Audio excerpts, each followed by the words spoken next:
Deere student, science part 2 मधला life processes in living organism part first, आता lecture number 6. Lecture 5 आपण already YouTube चॅनलवर upload केलेले. कोणते नवीन असेल तिथे व्हिजिट करा आणि एकदम कन्सेप्ट क्लिअर करून घ्या. असे डायग्रामॅटिक इमेजेस टाकून आपण ते एक्सप्लेन केलेले. तुम्हाला असं वाटेल की अरे आपण तर काय मूवीज बघतोय की काय, आणि एकदम डोक्यात फिट बसेल अशा पद्धतीने आपण एक्सप्लेन केलं. Okay, next point is cell division. What is cell division? Why the cell division is important? ते आपल्याला आज या लेक्चर मध्ये बघायचंय. आता टाइप ऑफ सेल डिव्हिजन ते पण आपल्याला इथं बघायचंय. त्यामुळं लास्ट पर्यंत बघा, खूप इम्पॉर्टंट आहे for our exam point of view.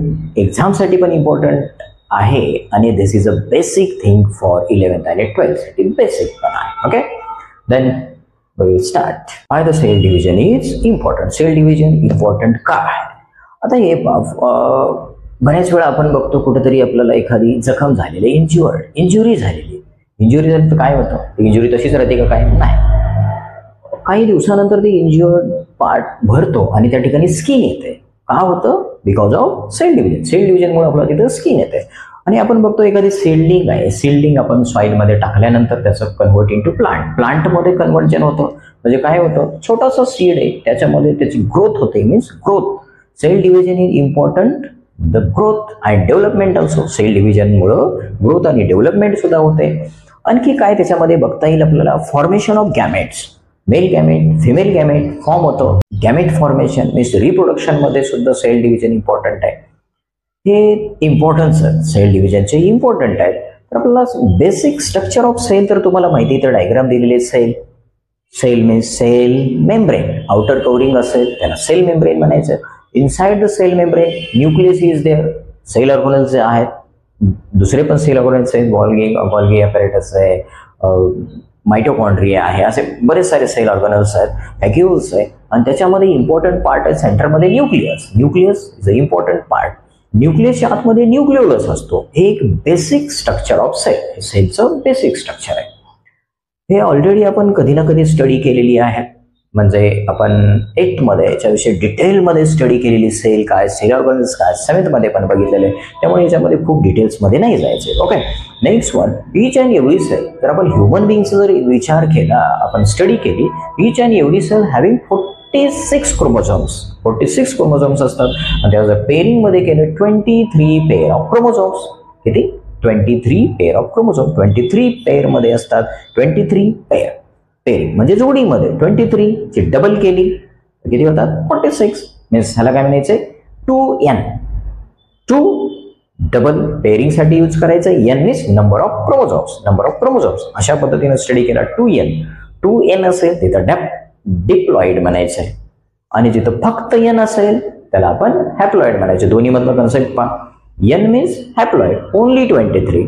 2n means diploid 23 into 2 means 46. Diploid, haploid. तो इथला कन्सेप्ट कळतो.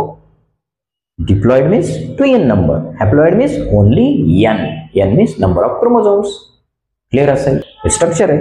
मग त्याच्यानंतर डिव्हाइड केल्यानंतर cell division consist of 2 types. Cell divide होतं 2 टाइप्स मध्ये डिव्हाइड होतं. एक मायटोसिस म्हणा आणि सेकंड वन आहे meiosis.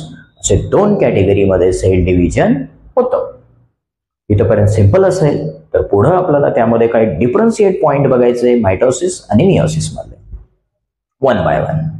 First one, mitosis occur in stem cell and somatic cell and meiosis occur in germ sale.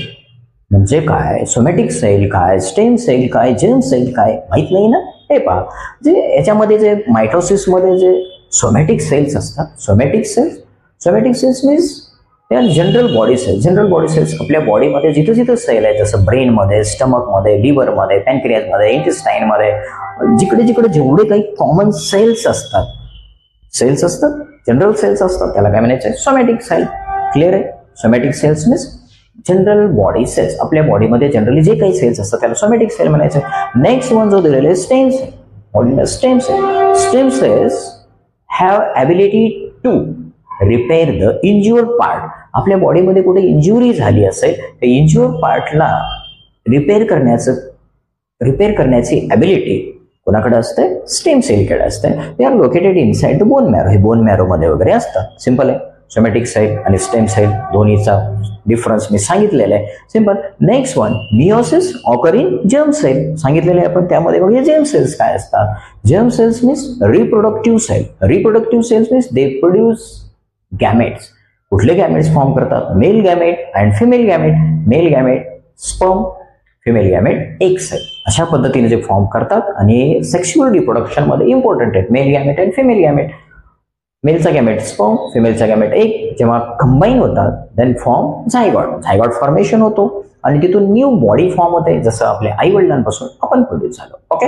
Next, in mitosis chromosomes does not changes.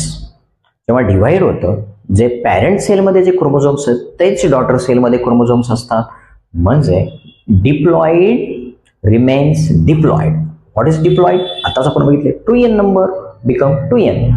आणि in meiosis, meiosis मध्ये काय होणार आहे, chromosomes reduces to half. Chromosomes reduce होतात आणि half number form होतो. जसं diploid cell become haploid.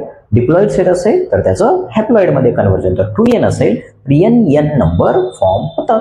Simple आहे, क्लिअर आहे. थर्ड पॉइंट आपल्याला बघायचं आहे. In mitosis one cell give rise to two sale.